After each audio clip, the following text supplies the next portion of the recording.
Just going to say a welcome to everybody straight away before we start at 11 o'clock. Please do make sure you have a notepad and pen because we are going to be using those during the session today. Also make sure you've got a drink and you're comfortable and ready to go with our session today, which I'm very, very excited about.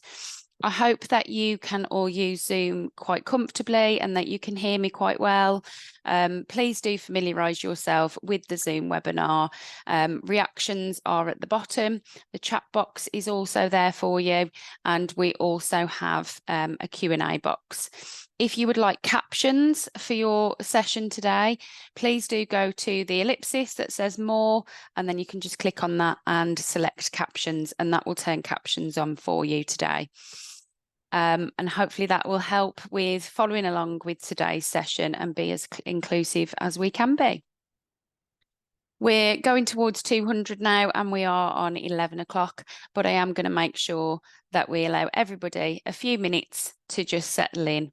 I think it's really important for a conducive environment that we all feel happy and calm and safe and secure and seen before we even begin.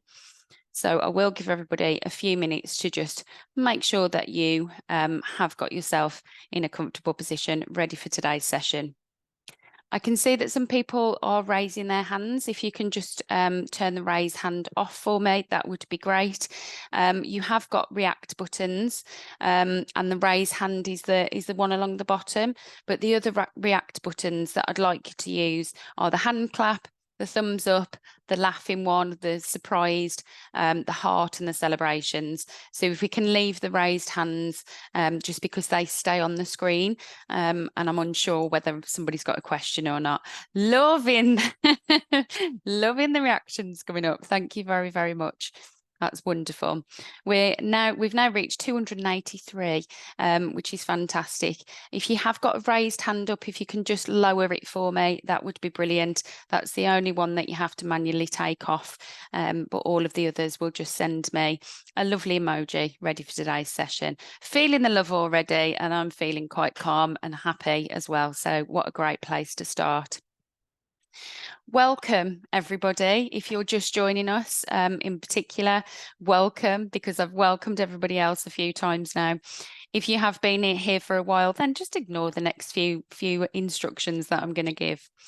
Today's session is going to be as interactive as we can be when there's that many people on a call, and it really offers the opportunity for you to have an hour of me time, to reflect and to be able to take stock and to just really think about how you're going to step into your learning power after today's session.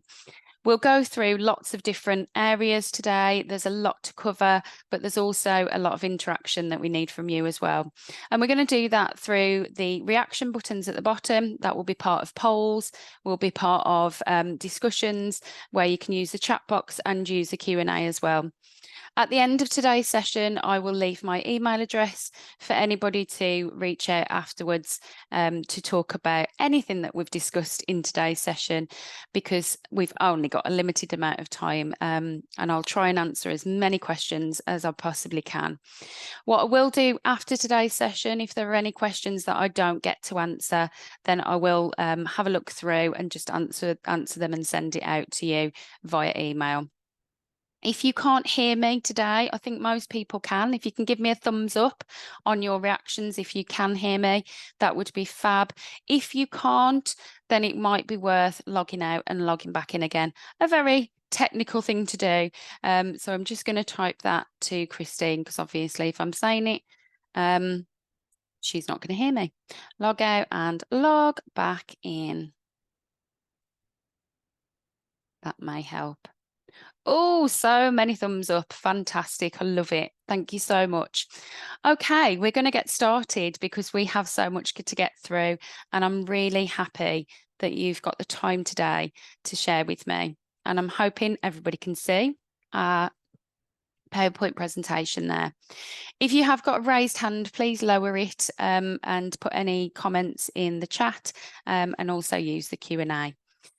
So, welcome to Learn Network Week. This is a special event as part of Learn Network Week. This webinar has been put together for you as a special one-off hour. And today you are you have me for the session, and I'll just introduce myself, and please feel free to introduce yourself in the chat as well to each other. I think that's really important. I think we're from lots and lots of different backgrounds. So I'm Stacey Mann. I'm the Senior Advisor for Families, Early Years and Childcare here at Campaign for Learning. My background is in teaching and education, and also being a consultant. So I teach early years, I write qualifications for the early years sector, and I've more recently been part of NCFE, the awarding organisation, writing qualifications for the early years educator programmes. I have also been self-employed in that time and delivered lots of training, and I also deliver training on the side of my full-time job at Campaign for Learning. The other thing that brings me here today is my passion for well-being, for neuroscience, and for continuous professional development, all things that have come into the early years sector over the last kind of 10 years, and really been important to understanding children and working with adults and getting the adults to understand what's going on for the children and how we can support them best. In doing that, I've really discovered that I loved mindfulness and I loved the growth mindset approach and everything to do with it. So positive language, supporting our own well-being, having those mindful moments during the day. And my work tends to bring me a lot into the mindfulness space. So I am a relaxed kids coach and a charge up coach and a baby mindful coach. So I cover all of the age groups and work with lots of adults and lots of staff on how we can step into our learning power by making sure that we are feeling really good inside. And hopefully today you'll have lots of tips and ideas to embed into your daily lives. I know that we are all from very, very different backgrounds. We're from all across the country, as we can see in the chat box. We're from all over, and it's lovely to see so many people who are joining us here. Oh, we've got somebody from Birmingham. I'm not from Birmingham, I'm from Wolverhampton, but I'm sure you all think I'm from Birmingham. I hope that if you're not able to stay with us for the whole session today, that you can access the recording afterwards. I would like to take this opportunity to thank you all for attending today and taking this time for yourselves, and I hope that you take something away for you. I think it's really important, though, to remind yourself that the whole session isn't going to be something that you're going to take everything from. You might just take one thing and leave the rest of the things on the shelf. We are all very unique beings, and some of these things will work for you and some of them won't. So I hope that you get at least one thing to take away for your toolkit today. So today's intentions are for us to unlock your learning power and embrace a growth mindset, specifically during Learn Network Week, but also taking that into your daily lives, into your family lives, into your work life, into your personal life. We're going to look at how we embrace challenges as opportunities for growth, and we've got a few little techniques to do for that and a little bit of interaction. That's why you need your pen and paper, or if you're more digital, you can do that on your screens. So we're going to look at the brain. We're going to start with the brain, understanding about brains and chemicals and hormones and how this contributes to our daily stress levels. And of course, that then has a knock-on effect on our thinking brain, which we'll talk a little bit about later on. We're also going to have a look at how we can embed mindfulness and growth mindset into every day to regulate your emotions, which then also will open up different opportunities for you. And also to make small changes that have a huge impact and allow you to step into your learning power. I will take a few moments to just check in with chat boxes and questions, but please do bear with me as we have got 486 people on the call, which is amazing. So this is where you get to use your reaction buttons. So we're going to start with talking about the brain, and we're going to do a bit of true and false. So using your reactions over the next few slides, I'd like you to tell me whether you think this fact is true or whether you think it's false. So we're going to do the thumbs up for true, if everybody can show me that one. Show me all of your thumbs up. Fantastic. Let's not raise any hands. Let's use the thumbs up if we can. If you haven't got those emojis, then please use the chat box because you have to lower your hand when you raise it. And then if you think it's false, click on the heart. So let's see those hearts coming up too. Fantastic. Okay, everybody has got the gist. Wonderful. So the first fact that we have, is this true or false? The brain is fixed and unchangeable. What do we think? Do we think that is true? So just as a reminder, your true is the thumbs up and your heart is for false. The brain is fixed and unchangeable. So we've got lots and lots of hearts there and a few thumbs up. So lots of you thinking that is false, lots of you thinking it is true. It's false. The brain has neuroplasticity, meaning it can reorganize itself by forming new neural connections throughout life, allowing for growth and development. We can literally change the neural pathways in our brain. When I'm teaching about children, I'm often talking about us all being brain architects when we're interacting with other people. And in particular, the children under 5 whose brains are brand new, and we are building those connections so rapidly. As we get into our adulthood, those connections are much stronger. And so we have to work that little bit harder to form the new neural connections in our brain throughout our life. And so it really becomes something that we need to practice. It becomes a daily ritual, something that we need to do to support our mindset. For some people, that is positive affirmations.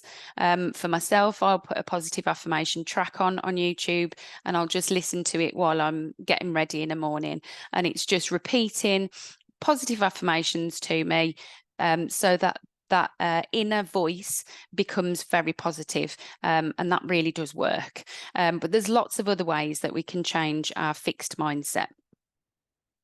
The next one, intelligence is solely determined by genetics. What do we think? True is a thumbs up. I had to check myself. And a heart is false. Lovely to see so many of you adapting. If you haven't got those emotions using your emojis, you're using the chat box, which is fab. Okay, lots of you saying false there. Let's see. False. So while genetics do play a role, intelligence is also influenced by environmental factors, experiences, learning, and effort. So with dedication and practice, anyone can enhance their cognitive abilities. And I think that term effort within there and practice within there is really key to what we're discussing today. You get out what you put in to one of these webinars. I always feel that if we've got some reflection pieces, if we've got some time to listen, if we're putting that hour aside, we really need to put that effort in to try and get the best out of that session. So hopefully we can all do that together today. It's rare to have these times, isn't it, to really pull things apart. So the next one is making mistakes damages the brain irreversibly. Do we think that's true or do we think it's false? Thumbs up for true and a heart for false. Okay. It's false. So mistakes are opportunities for learning and growth. So when we make mistakes, our brain forms new neural pathways as it adjusts and learns from the experience. Embracing mistakes fosters resilience and improvement and supports a growth mindset, which is exactly where we want to be today. So on here, we have a few definitions. Well, we have a few pictures, don't we, of the brain and different parts of the brain that we're really interested in today. Now, you may have seen some of these analogies before. You may not know what I'm talking about. You may be a neuroscientist sitting there and know all about this already. This is a really simple term for us to understand what's going on in our brain, so we can almost hijack some of those oxytocin and happy hormones, the chemicals and the hormones that are going on in our brain. Once we learn about the brain and we have a really good understanding of the brain, we can start to support ourselves in our own well-being and our own growth mindset and our own day-to-day of reactions to stressful situations, reactions to things that might go wrong in our daily life. And it really does support in being able to have that why. I'm very much I won't do anything until I know the why behind it. And this really helped me and helped me to support my children with how their brain works as well, particularly during weeks like this, which is SATS week for my eldest child. So we have definitely been talking about these three different areas of our brain. So the first one I'm going to start with is the L, the thinking brain. Your thinking brain is in your prefrontal cortex. And again, this is very simplified for us to just understand today. This is where we want everybody to be in their learning brain. We want them to be able to plan. We want them to be open-minded. We want them to be absorbing information. And in that prefrontal cortex is where all of that happens. We have some parts of our brain that will support the L brain, like the elephant brain. So the elephant brain is our hippocampus. Does anybody know what the elephant brain is in charge of? What it does? What do you think your elephant brain might do? Right, everybody knows that it's memory because an elephant never forgets. So that's the easy way of remembering our hippocampus. So our hippocampus remembers some of the great things that happen. It remembers some of the learning if we've been in our prefrontal cortex and it's working hand in hand with the owl. But it also remembers our triggers. It also remembers the things that don't feel so good, and sometimes it makes us shy away from the things that we should be moving towards. So, for example, I'm going to use the SATs example again this week. If my eldest daughter has a terrible time at her first experience of an exam condition, I am sure she is going to be taking some of that into her hippocampus for the next time she sits an exam. So that sort of trauma, if it was negative, is going to stay within that hippocampus and it will be reactivated as soon as that trigger happens again. And we've all got our triggers, but what's important is that we know how to think about what our triggers are and then put some things in place to support. And that might not be something that prevents the trigger from sending us out of control, but it might be something that just puts a little bit of a support mechanism in there. And we'll go through some of those support mechanisms today. The third part of the brain that I want to talk to you about is the meerkat brain. So some people call this something slightly different, but for today we're calling it the meerkat brain, which is your amygdala. So your amygdala part of the brain is your gatekeeper to all of your emotions. And it's where it's like an internal alarm system, I think is the best way to describe it. And our meerkat comes into play when we have perceived fear. It can be fear.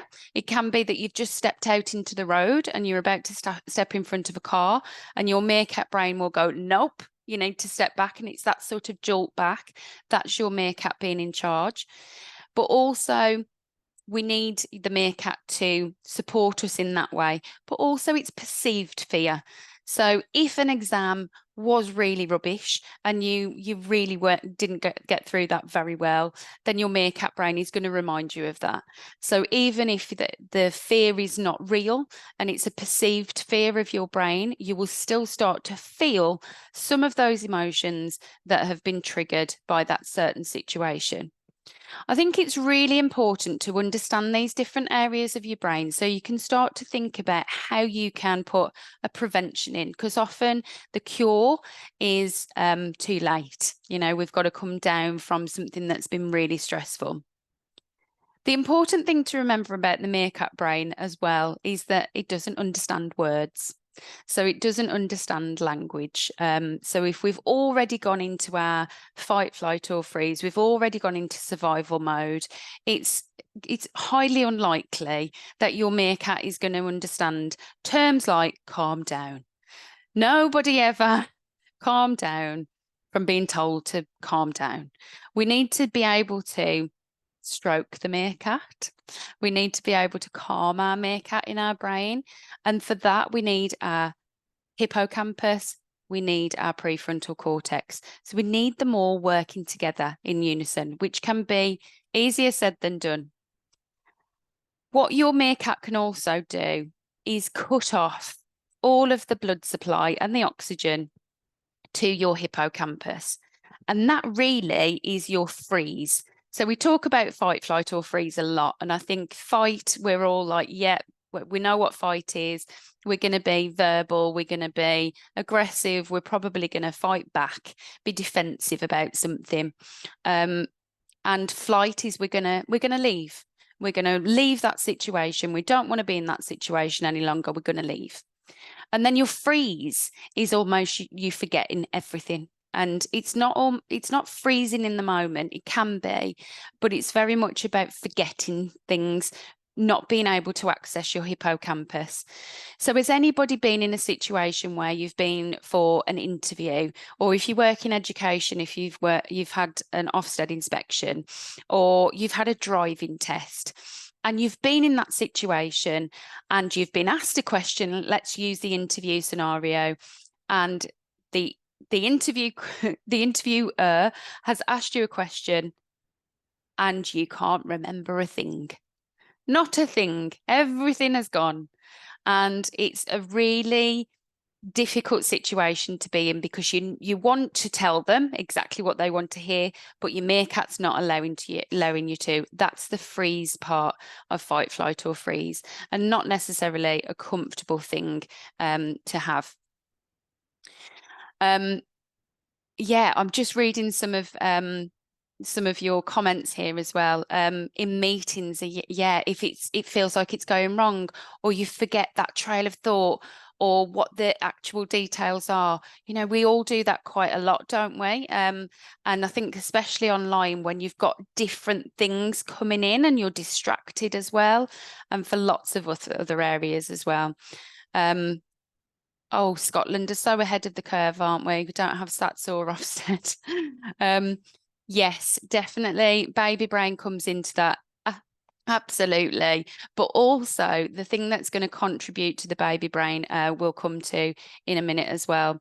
Long-term freeze mode can send you into a stay safe mode, absolutely. And it can cause some of the connections in your brain to be severed almost. So what they call it is we'll talk about cortisol, but cortisol is eroding the connections in your brain. So sometimes you'll forget things that have happened a long time ago or even in the moment. So you'll have different reasons to have that memory loss. It might be short term or long term, and long periods of that toxic stress can be, of course, manifested physically as well. Something that's quite interesting that I find is the connection between your brain and your gut. And how if something is going on in your brain and cortisol levels are really high, you're most likely going to feel it somewhere in your body. So when we're in utero, all we are is a brain and a gut. And so that fetus, when it's growing, your brain and your gut are so heavily connected. So what we'll find is that the vagus nerve that runs up and down your spinal cord, sending signals to your nervous system, we will have something within that vagus nerve that needs to be stimulated to send signals to your body to tell you that you are okay. Everything's going to be okay. You're safe. And some of the things that we'll talk about in the second half of this webinar will really support that idea of let's stimulate the vagus nerve, let's make ourselves feel calm again. And how do we do that? So yeah, back to the mind-body connection. Sometimes that will result in things like diarrhea, just stomach pains. It might be constipation, and lots of different things with your gut. Lots of you saying here that the gut and mental health, how connected they are, and how, yeah, wow, it's great to see that you know, this is making sense to you. For me, it doesn't actually always go to my stomach. It often goes to my lower back. So that's obviously where my connection is. But I think having that awareness, that emotional intelligence, that is what is going on, is really important for your self-growth, because it really can hinder how you move forward. And speaking about chemicals, that's what we are going to go to next. So why is it important to hack our happiness chemicals? So initially, we're going to talk about all of those happiness chemicals and how we really hack those to support our learning, because the reason that we're doing this is to make sure that we are in an open mindset for learning growth and for growth in our everyday learning in life and at work. And I think it's really important to understand these fundamentals. So I'm just going to come away from the chat for 2 minutes to just talk to you about, before we go into the happiness chemicals, cortisol. So cortisol is our stress chemical. It's our stress hormone that can flood our brain and send us into fight, flight, or freeze. And as I've said, long periods of cortisol can erode those connections. And when we are working with children in particular, you will see that they won't remember things very well if they have learned those things in periods of stress. That's why we must always connect first before we redirect. So if we have a child who's having an emotional storm or a meltdown, we will be thinking about, okay, we need to connect with you first before we redirect you. And that's the same for adults as well. We need to be able to calm down first before we think logically, because what will happen is our impulse will kick in and we'll say and do things that we don't really mean, because our cortisol, our meerkat brain, is in charge. So we're looking at how we can hack those happiness chemicals as well. And here's some really simple tips and ideas about the different ones. So we have dopamine. Dopamine motivates us to take action and achieve our goals. I can't speak now because I've got so excited and passionate. Ways to do this is to make to-do lists, create a vision board, create something. So being creative can be very stimulating for your dopamine. We can listen to music if that works for you. We can also meditate. I prefer to do guided meditations or guided visualizations to support with my own dopamine levels. And move. Your movement is going to support that motivation to use for us to take action and achieve our goals. We then have oxytocin. So oxytocin helps us form relationships with others. It's our happy hormone, the hugging hormone, some people call it. I like to call it the joy juice. So whatever you call it, that oxytocin, you can feel from other people, right? So I think in particular at work, this is even more important because that is passed on to other people just by talking to them. So before I delivered this training session today, I made sure that my oxytocin levels were as high as they could be, because I don't want to be sitting in front of you having really low levels of oxytocin and sharing that with you. Don't want to share my cortisol with you. I want to share my oxytocin with you. And so beforehand, doing some little techniques to just get me in the right mindset for you, I find really, really helpful and conducive to training. So you can do this by listening to music. You can spend time with people that you like.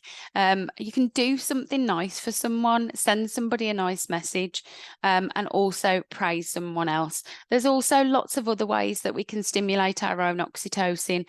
And for you, that might be completely different. It might be having a walk outside. It might be because that vitamin D hit, that when the sunlight hits you, it releases oxytocin, you're feeling much happier, and all of that jazz. So whatever it is that you can hack your oxytocin levels with would be fab. I saw quite a few chats coming in there. Yeah, amazing. I'm glad this is resonating. Your serotonin. So this balances our mood and helps to keep our emotions in check. And often that is from our environment. So photos of the people you love, positive quotes, a clear environment, being very organized can help to balance that mood and help to keep your emotions in check. 15 to 20 minutes outside. And if you tell me that you haven't got time for 15 to 20 minutes outside, you need 40, because it's really, really important to get that outside hit. I tend to go outside with no shoes on and stand outside, even if it's just outside the back door, because I do work from home, so it's quite easy to do that. You can also visualize a happy moment. So think about somewhere or someone that makes you feel good, and close your eyes and kind of put yourself in that space. I got married in Malta, so every time I need a real great hit of serotonin, I close my eyes, I imagine standing waiting for my husband to come up that, no, the other way around. I was coming up, wasn't I? Watching my husband and just remembering that moment and how I felt. And also protein. Get your protein down you. That really supports with serotonin too. And then we have endorphins, so helps us to manage stress or anxiety. And this can be helped within a team. So you can play a team game, you could go for a walk, you could do a random act of kindness.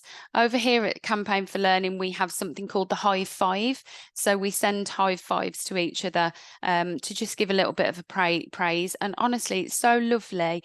I have a little notification on a Friday to just send something to someone that has helped me that week, whether it's they've given me a piece of advice or they've helped me meet a deadline, or if they've reviewed, proofread something for me, I will just send them an email or I'll send them a high five to say thank you.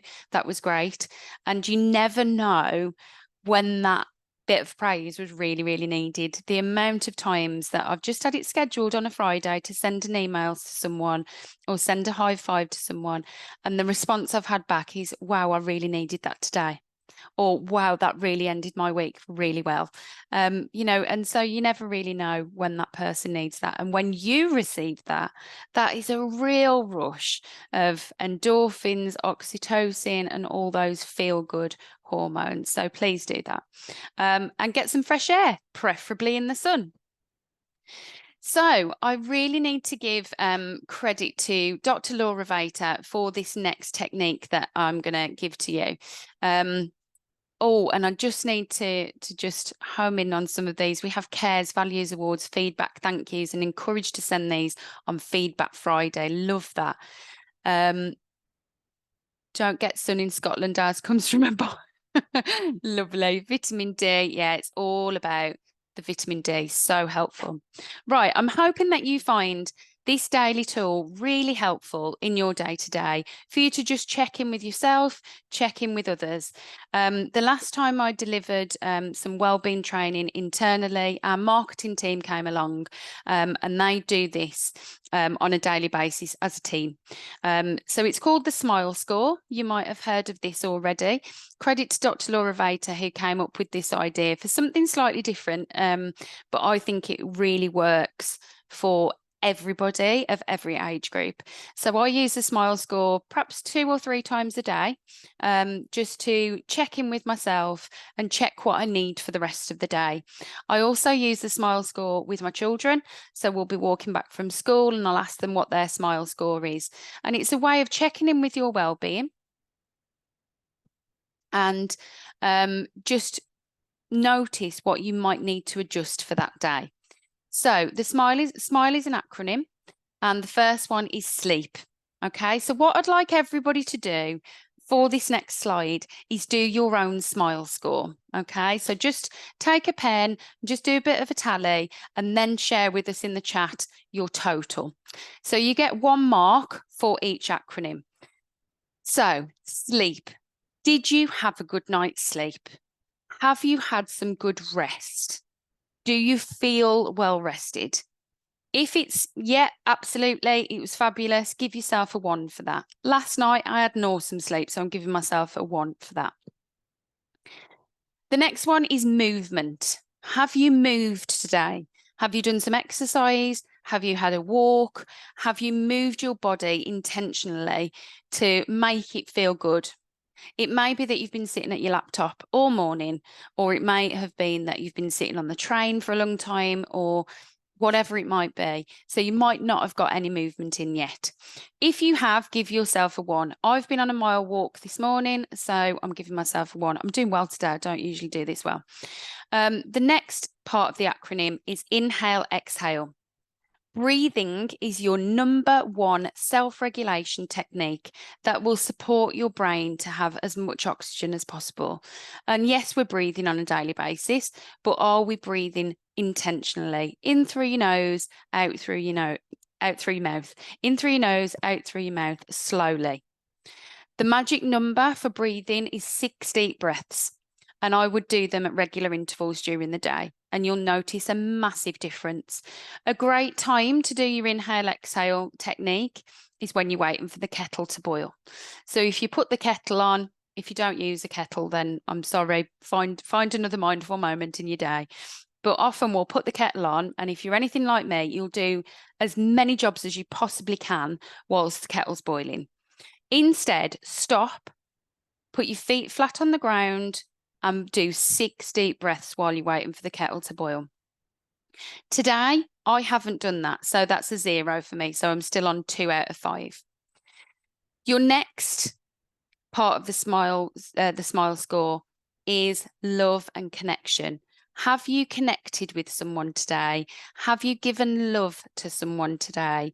Have you received love and connection today? I would say I'm going to give myself a 1 for that, because I feel like, even though I can't see everybody, I feel like I'm connecting with all of you today. So I'm going to give myself a 1 for love and connection. And then the last part of your smile score is eat to nourish. So have you had something healthy today? Have you been drinking water? Water is part of that eat to nourish. Or have you just had loads of sugar and not feeling particularly well? So out of 5, I've done well today. I've got 4 out of 5 today. Now, I probably knew that before I did my smile score, because I feel quite happy and I feel quite good today. So if you can all share what yours are, that would be fabulous. Now, if you're at about 3, you're probably feeling all right. You're okay. If you're under 3, you probably don't feel your best self. You're probably not the best version of you today, but it's okay, because that is why we have the smile score. Because if we do that in the morning, we can adjust it for the afternoon. We can check in again at night when we finish work for the day. If you're anything like me, you work in the evening as well. But if you finish work for the day, you might think, right, okay, I didn't have a good night's sleep. I haven't had much rest. I'm going to make sure that this evening I have a really lovely regime for sleep. Fabulous, right? All of these things will help with your growth mindset, because it helps with that prefrontal cortex. It helps with that cortisol, and it really helps to reduce all of that stress for us to be the best version of us. If you have children and you want to check in with them with this, it's fantastic. I use it with my own children constantly, and both of mine are at school. But I've used this with babies. I've used it with 2-year-olds. I've used it with 3-year-olds. I've used it with 16-year-olds. It really works. And as a staff team, you can check in on each other's. I haven't had any movement today.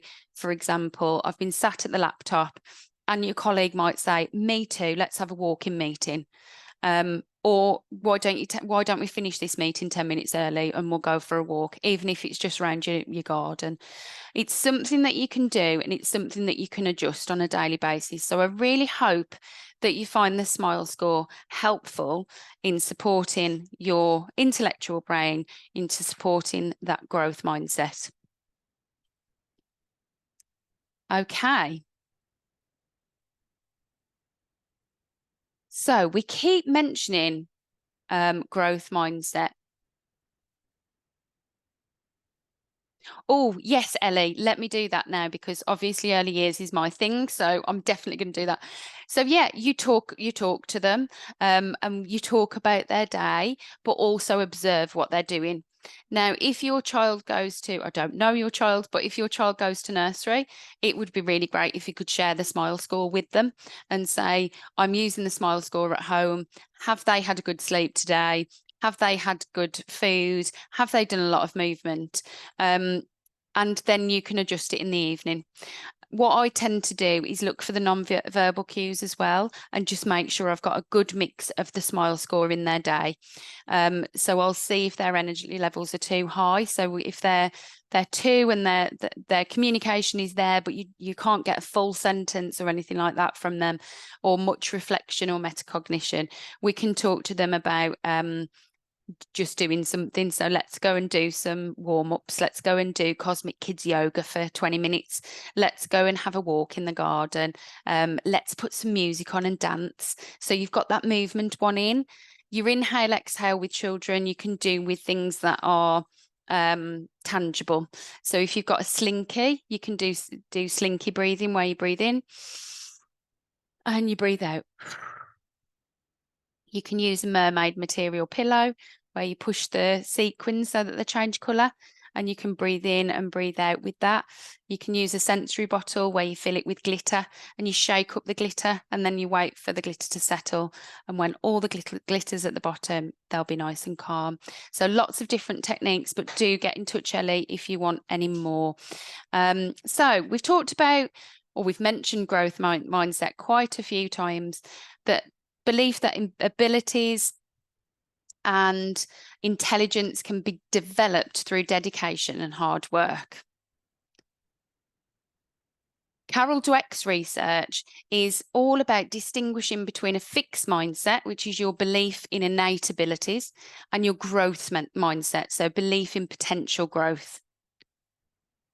How do you typically respond to challenges? So do you avoid challenges? I'm going to bring a poll up for you here for you to pop your thoughts on. So how do you typically respond to challenges? You avoid challenges because you're afraid of failure.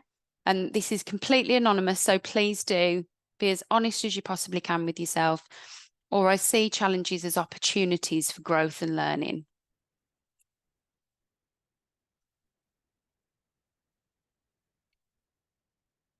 Wow.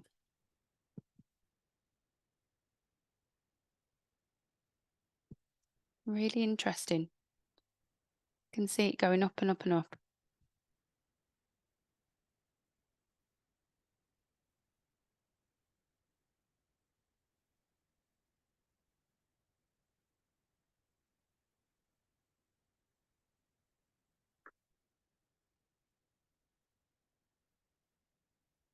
That's a really good point, Graham. Really good. So you do both for different environments and groups. Yeah, absolutely. I think that's really, really insightful. I think a lot of us will probably do that. Yes, about your emotional state. Oh, yes, exactly that.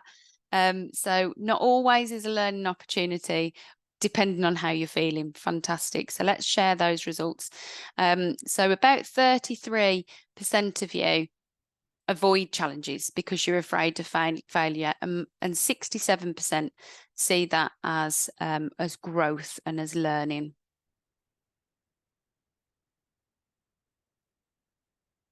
Right, I'm just going to stop sharing for a moment. I just had a moment of fight, flight, or freeze where I forgot how to share a PowerPoint presentation because I'm so in the moment with everybody, and I love it. Okay.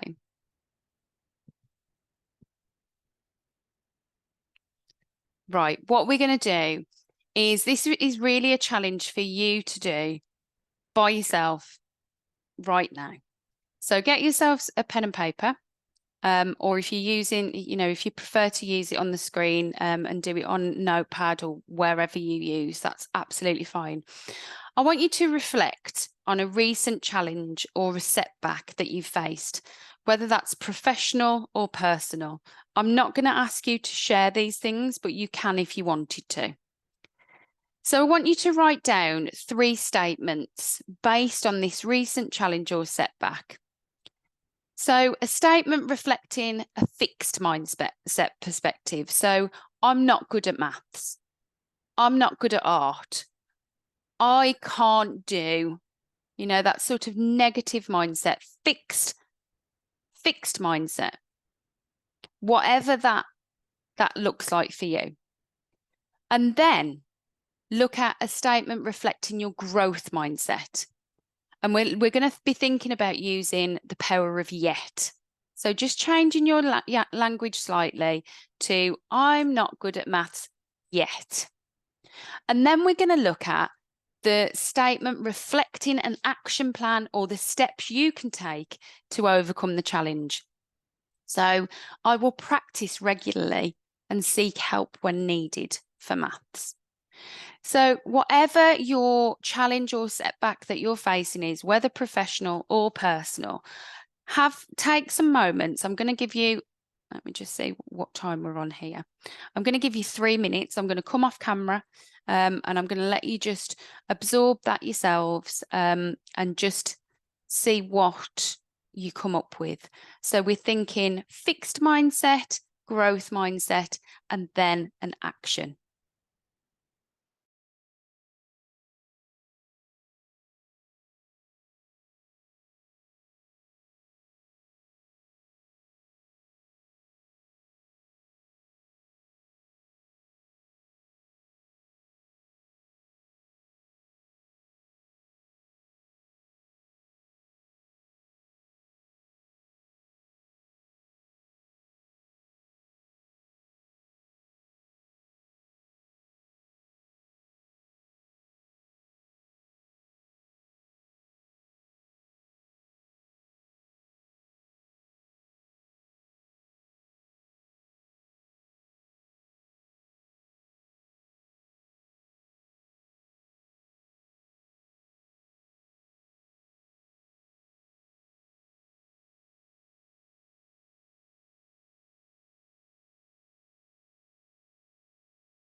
Thank you for sharing yours, Jason. Please do share them if you feel comfortable to do so. You don't have to.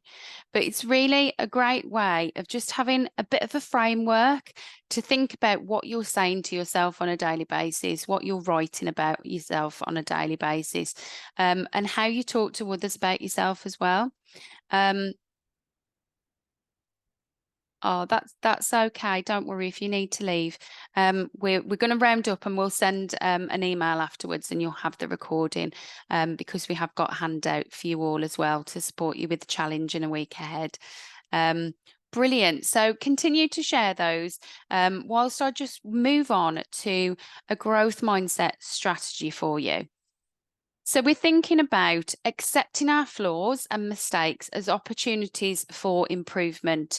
So people who want to be successful must learn to embrace their flaws and their mistakes.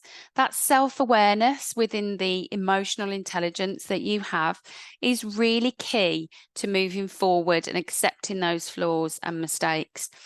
Those who have a growth mindset see the setbacks as opportunities to learn and improve. They analyze what led to that mistake and look forward. People with fixed mindsets tend to view flaws and mistakes as obstacles that they can't move past.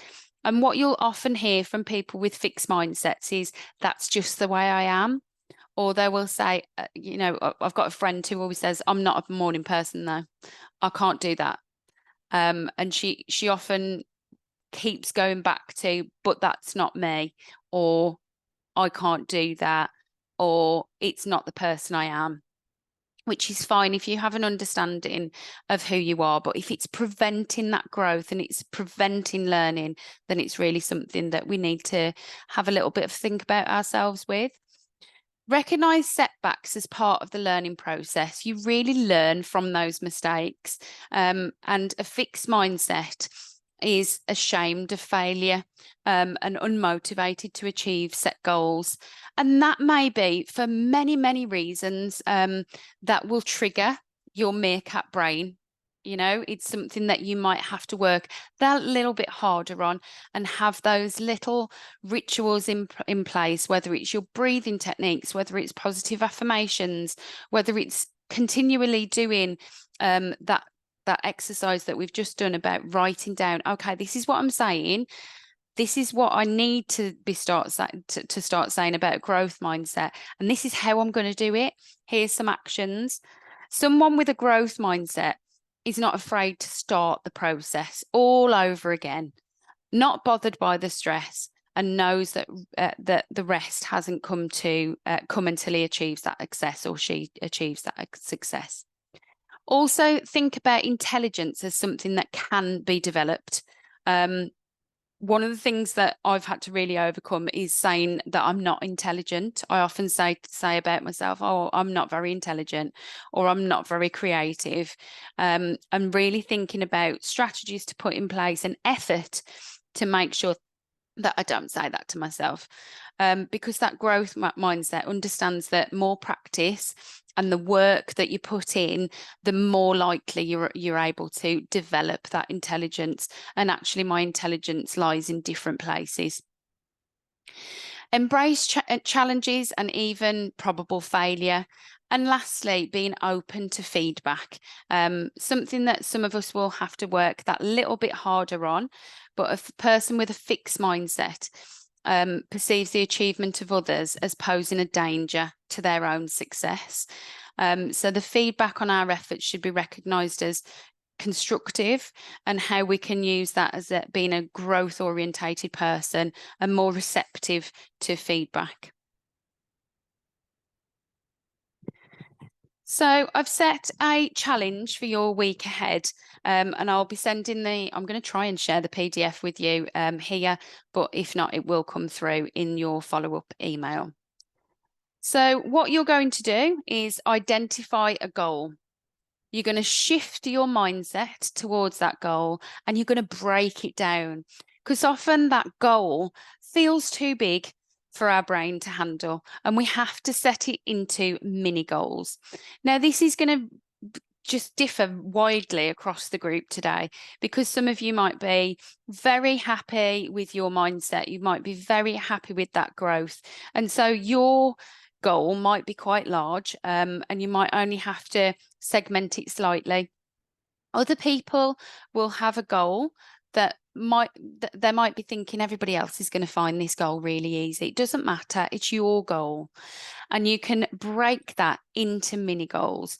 So, for example, if you were going for an interview and that goal was to be successful in getting that job, that wasn't very smart, but you know what I mean. And if you were going to that, you would break that down into mini goals. So those mini goals might be: get ready for the interview, It might be make sure you've got all of your equipment, and it would be really segmented into the tiny things that you're achieving. Take action on those goals. So you'll hear lots of people doing positive affirmations. You'll hear lots of people talk about manifestation. You'll hear lots of people talking about putting things out into the world and then having that law of attraction. But what is all missing from all of those messages a lot of the time is that you have to take action as well. You have to work towards those goals. And what are you going to do about it? Embrace those challenges. Then you have a reflect and adapt section.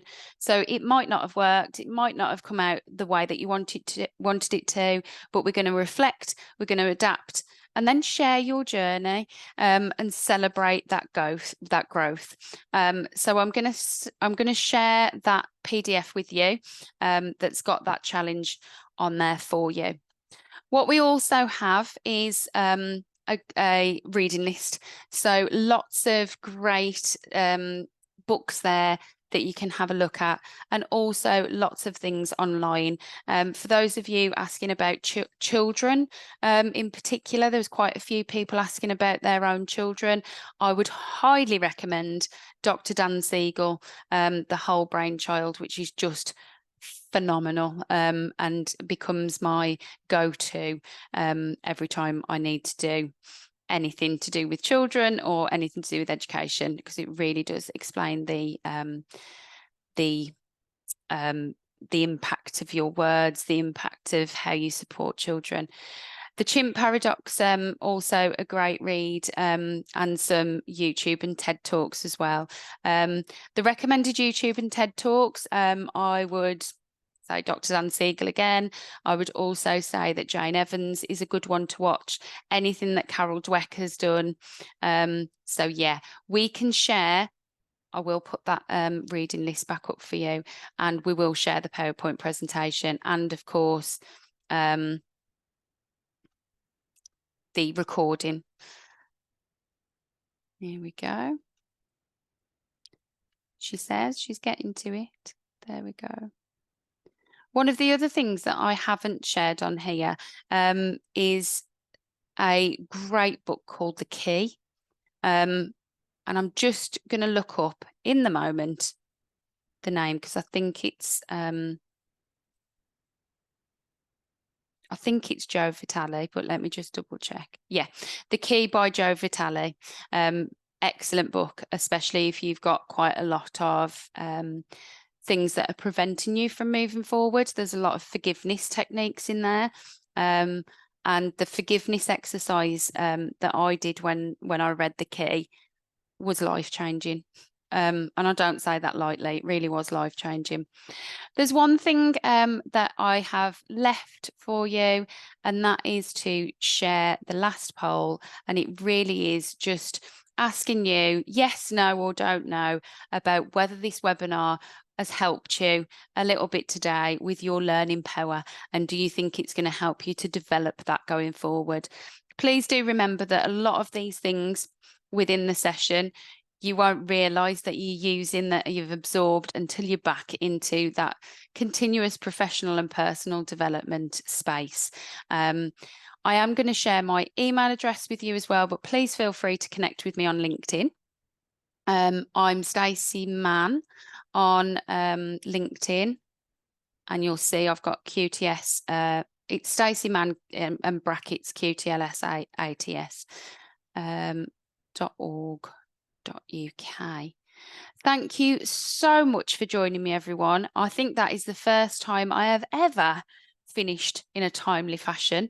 So thank you for allowing that to happen as well. I'm just going to stop sharing that for a second and just see how we're getting on with that poll. I'm so happy that there is more than 90% of you who have found this beneficial and something that you're going to that's going to help you step into that learning power. Well done. I hope you have a wonderful rest of week.